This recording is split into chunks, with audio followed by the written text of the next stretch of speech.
Hello, everybody. Welcome into the Rhapsody studio here in Anthem, Arizona for part of our Rhapspired video series. We've got a little round table kind of concept for us today, and we're going to get some dialogue on a certain topic of conversation, one that we think is really important, and that is a topic of practice.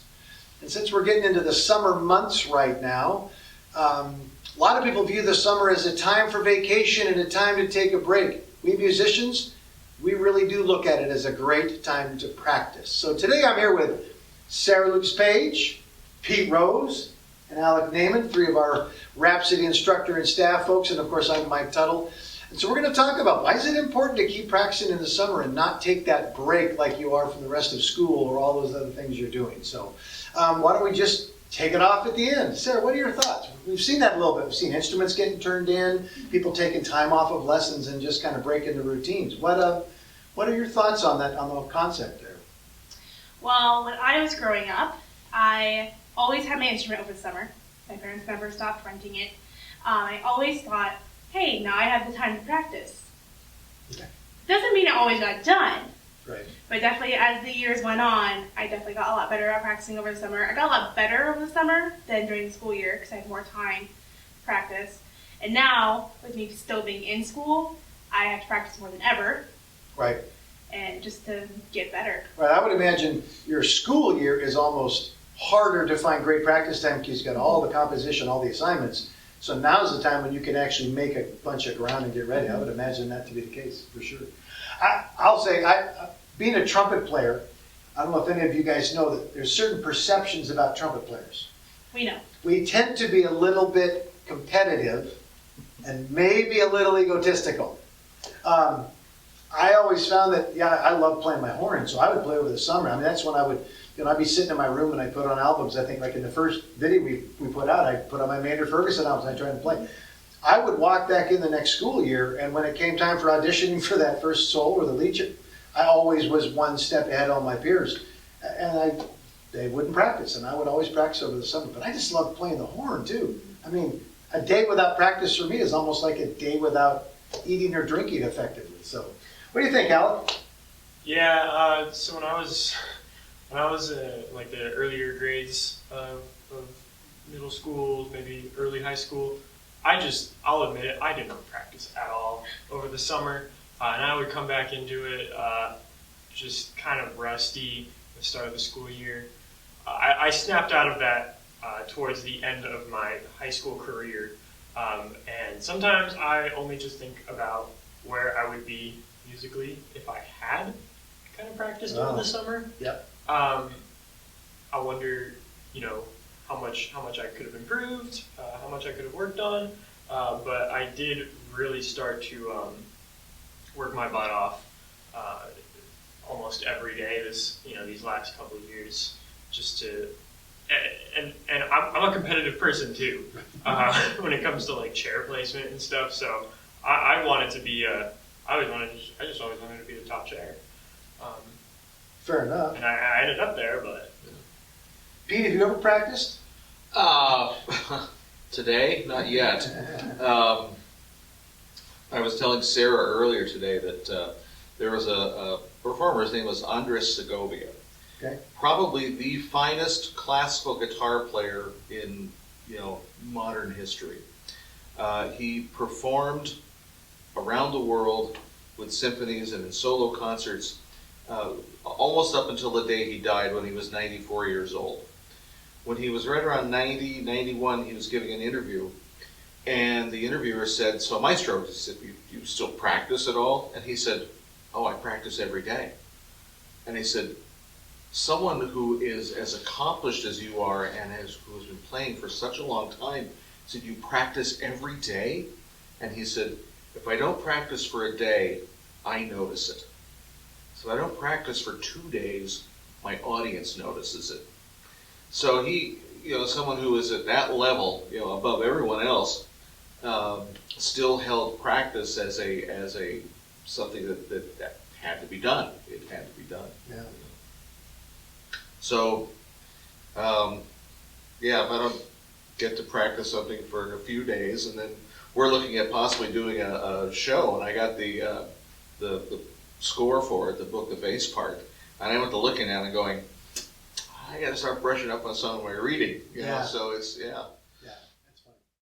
Yeah, I think the practice concept, I mean, everybody has different levels or goals or what they desire. Obviously, the 10-year-old musician, there's a different set of goals than any of us have at this point in our lives. But another thing to think about, I think, is when we're teaching, or if you're a parent and you're raising kids, you're also thinking about what are we trying to instill from a standpoint of maybe life habits in that young student as well, right? I mean, to take on something like playing a musical instrument, just like being a pitcher in baseball or a soccer player, there's a skill development that is an ongoing journey for a long period of time. We know most of the athletes, they're not taking much time off in the summer. If they're not practicing the sport, they're at least working out. They're doing something to support that. You know, I told when I taught high school band, I would have to talk to my kids about this in high school also because, and the other thing they wouldn't realize is they were going from playing, and again, the 10-year-olds aren't so much, but high schoolers are going from playing an hour or two a day in a band and all those things. All of a sudden, they're not doing that.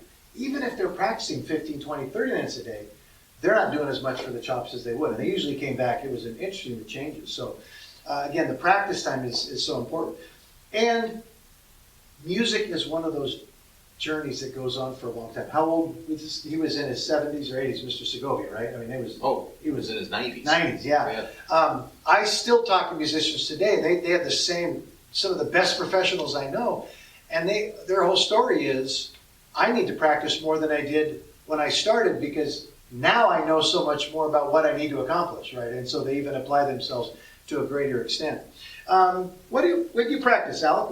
How do you like to carve out your practice time? What do you choose to do?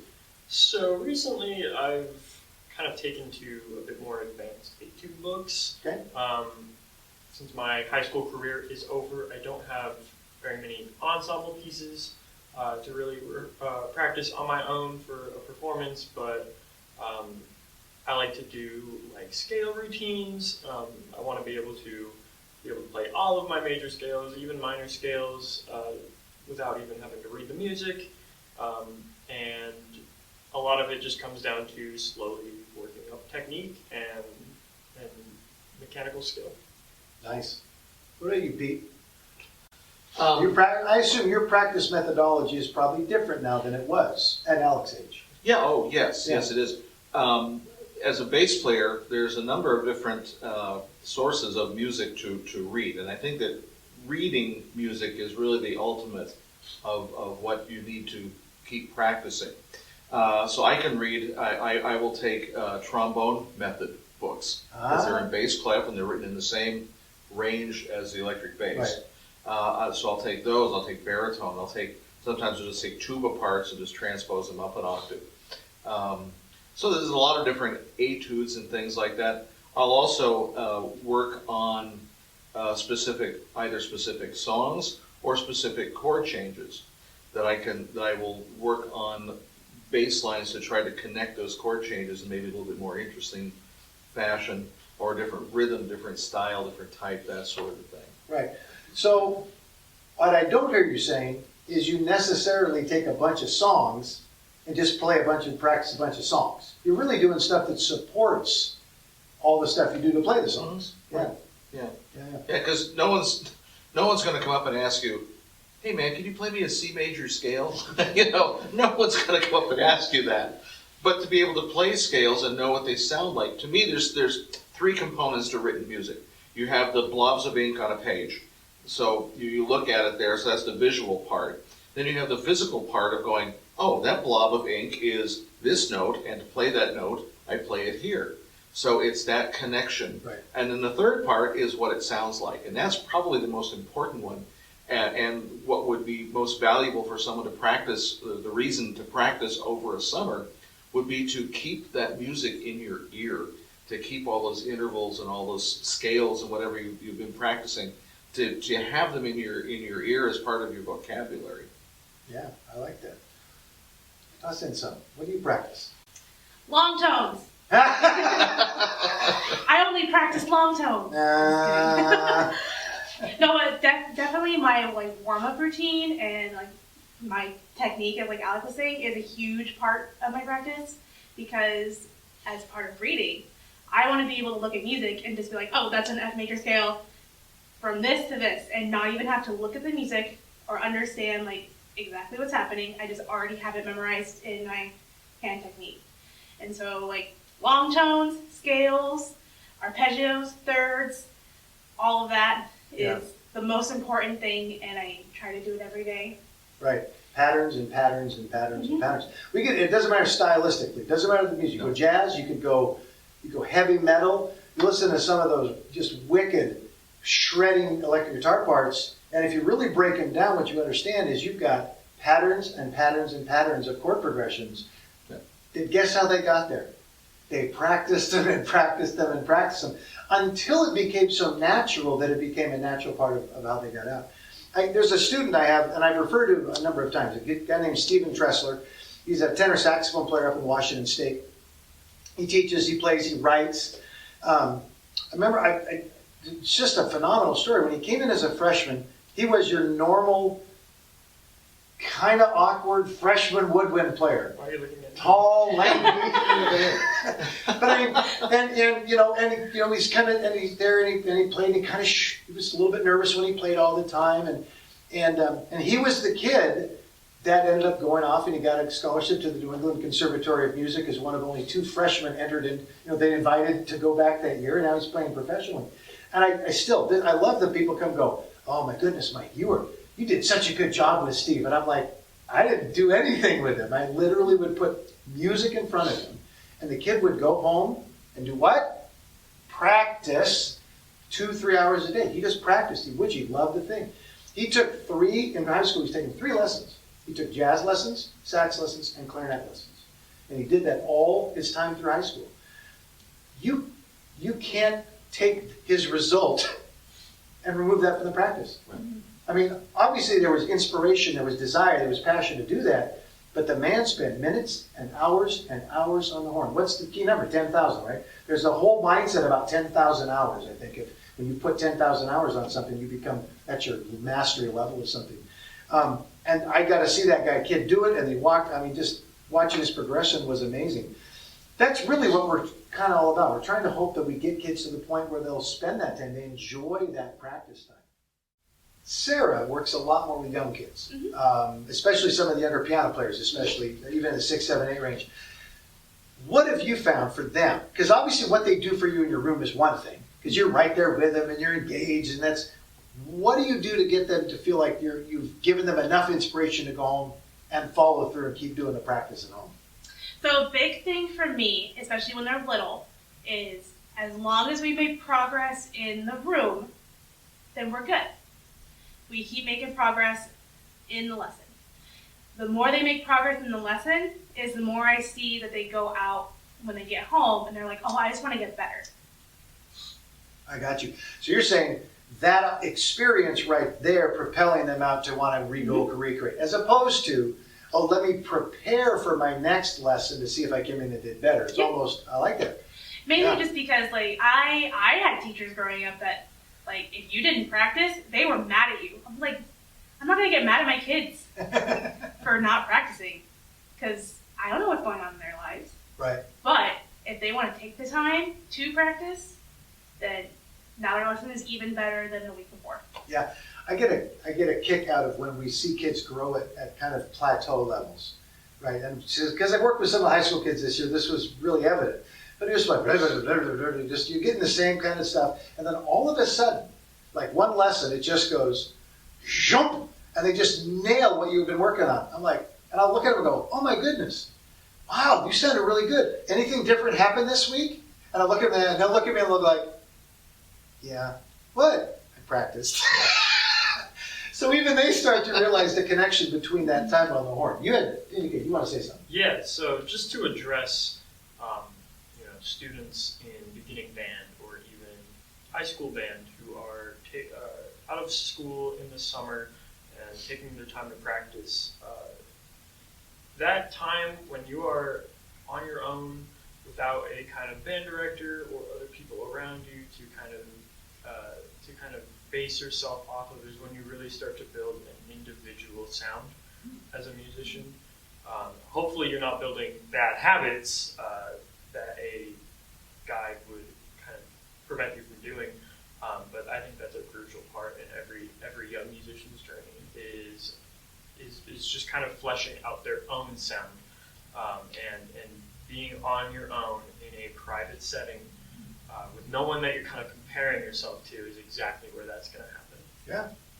I have students, especially younger students, when they first start off, they go, well, how long should I practice? How much should I be practicing every day?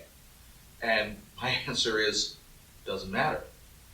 What matters is what you're doing while you're practicing. Yeah. Because you have to be able to give 100% attention to what you're working on. Can't be distracted by, the dog or your little brother, or there's a TV show on that you're watching, or whatever it is. You have to carve out time that you can devote 100% attention to what you're working on. And if that's 15 minutes a day, great. If it's 20 minutes, that's better. If it's a half hour, great. They have this concept that, I got to put 2 or 3 hours in a day of this. I don't know if I can do it. No, it's the concentration that the time that you can have to concentrate on it is the most important. So, even with the summer, you were talking about practicing over the summer. You got tons of other things going on, especially this summer because it's been a couple of years since we've been able to do anything. Yeah. So you have all these plans and all this other stuff. You can still find that 15, 20, 25 minutes of just time by yourself in your room or in some place in your house where you can just sit and play the instrument. And that is ultimately going to be more valuable, I think, than anything. Yeah, I think if you sit down with 4 people in a room or more, what you're going to find is, musicians for sure, you're going to find each one of us has a little different take on how we would practice, whatever practice, maybe even what we would tell our students to practice. The key component, and I think consistent, is we would say practice. Right. Yeah. Right? And find a way to have some fun doing it. Practice, make it a fun experience, make it joyful. So when you come out of it, you feel a sense of accomplishment. You get to come back and grow through your lesson, all of that stuff. So we hope that was a little bit helpful for you guys today. I don't want to make a sales pitch, but if we can be a part of that process, give us a call. If you'd like to get your kids, get them a little more engaged during the summer in what they're doing wise, get them on down. Get them their free intro if they haven't had one. If they're a wind or string player, they can do our morning summer band starting 9 o'clock this next Monday, where they can get in with groups and kind of keep that band process going. If you want to jump into private lessons, whatever you can do, if we can be a part of helping them maintain that sense of forward motion on their music, driving them toward that passion and inspiration, we would love to be part of that. So I thank you again for watching today. So on behalf of Sarah, Peace. Alec. and Mike from the Rhapsody Studio, we wish you a great summer and wonderful practicing.